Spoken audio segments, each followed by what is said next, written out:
Je fus tout d'abord une lueur fugitive.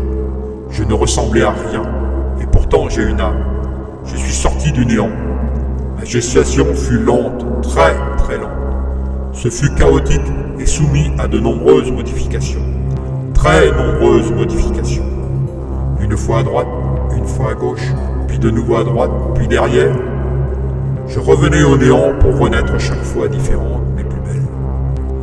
Toujours et toujours, je me levais. Je chutais, je me relevais à nouveau pour n'être à nouveau qu'une ombre. Le temps effaçait mes traces, et pourtant j'étais là, bien là. La lueur reparaissait, l'ombre s'estompait.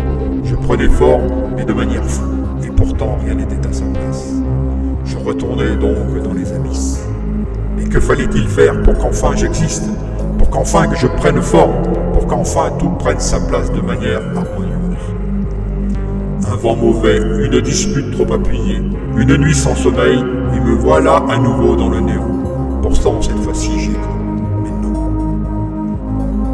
Tout est là pourtant. Tout devrait s'ordonner, se placer dans une logique. Mais non. Encore et encore, ce n'est qu'hésitation. Il faut reconnaître que dans l'univers où je dois naître, ce n'est que chaos. Tout est en vrac. Et pourtant, il y a un savoir, une lumière géante, magnifique, un savoir-faire, une habileté hors du commun des mortels. Mais tout va vite, trop vite. Rien ne s'améliore. Les éléments n'ont pas le temps de prendre forme. C'est un fouillis indescriptible. Et pourtant, tout est à sa place. Rien n'est superflu. Tout correspond à un besoin, une nécessité. Tout participe au bon fonctionnement, sans vraiment de cohérence. Mais ça fonctionne.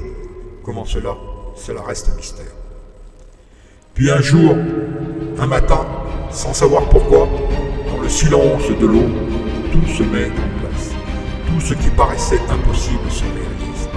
Le temps s'arrête soudain et retient son souffle. Ça y est, je vais naître. Je prends cette forme qui m'appartient pour l'éternité. Tout est là. Je suis. Je deviens réalité. Je sors du néant. Les mains s'activent.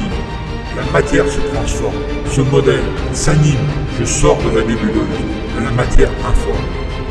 Encore un effort, quelques nouveaux aménagements, quelques nouveaux détails qui feront de moi le centre de toutes les attentions, le centre de toutes les curiosités. De moi rayonne une force, une puissance, la joie.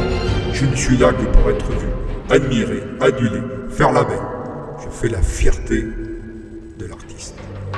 Je suis l'œuvre, l'attaque, née dans l'imaginaire de Vitalino.